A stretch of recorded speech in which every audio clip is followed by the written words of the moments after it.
বলে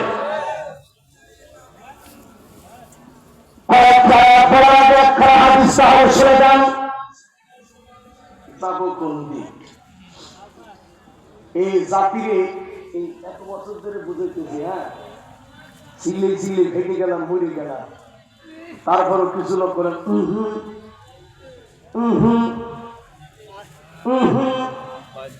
ও হুজুররা বলবে, হুজুরের কাহিনী বলা ওয়াজ করে ছেড়ে দিবে, সকালবেলা শুরু করবে আল্লাহ রাসূলের নাম নাই, কিন্তু হুজুররা এসে বিবাদ করে গেছে, রাজনীতি করে গেছে, এরকম বলা মানুষ আছে না? বাগান আছে না নাই?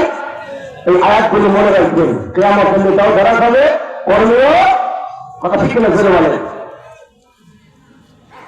আর যদি আপনি আল্লাহ মনোনীত নেতাদের পিছনে আপনি কাতার করতে পারেন, কোরআন বলে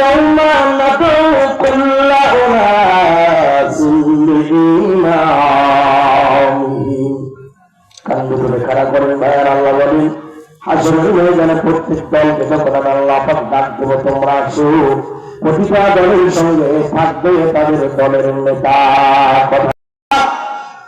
যারা রাষ্ট্র চালায়, কাজ চালাই, ওই নেতা কিয়ামতে এসে বিচারে কর্মীয় নেতাদের পিছনে পিছনে যাবে। কার কথা বলেন? وكنتم أزواجا ثلاثا আল্লাহ বলি টোটাল মানুষ এক জায়গা করার পরে আল্লাহ তিন ভাগে ভাগ করবো, তিনটা দল কিয়ামতের দিন বানায়া ফেলবো। ফাসহাবুল মাইমানা ওয়া আসহাবুল মাশআমা। ভাইজান একটা দল আর সামনের ডানে গিয়ে দাঁড়াবে, আর একটা দল বামে গিয়ে দাঁড়াবে, আর একটা দল السابقون السابقون أولئك المقربون।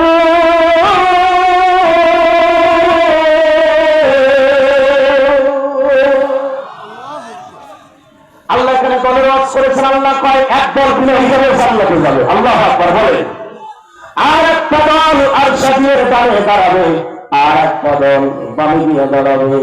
যারা ডানে দাঁড়াবে আর যারা বামে দাঁড়াবে তাদের আমলনামাটা ডান হাতে দেওয়া হবে, আর যারা বামে দাঁড়াবে ওই নেতা কর্মীদের আমলনামাটা বাম হাতে দেওয়া হবে। আম্মা মান উতিয়া কিতাবাহু বিশিমালি। ও জনতা, আমি জানতে চাই কিয়ামতের ময়দানে আমলনামাটা আপনারা ডান হাতে চান না বাম হাতে চান? কি বাম হাতে চান না ডান হাতে চান? আরে কথা বল না, বাম হাতে চান না ডান হাতে চান? ডান হাতে আমলনামা চান যারা, আল্লাহর জমিনে বিলকুল করবেন তারা। কোরআন হাতে করে বলে গেলাম সূরা সাফের 5 নম্বর আয়াত দলিল, আল্লাহর জমিনে বিলকুল অংশগ্রহণ করবে না যারা, আমলনামাটা ডান হাতে পাবে না ওরা।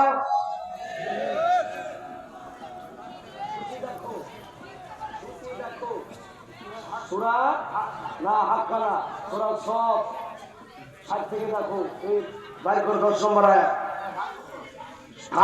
দলিলে কবর দিয়ে দেবো, তবু যদি জালিমের অন্তরে না ঢোকে বুঝবেন খাতাম আল্লাহু আলা কলবিহি।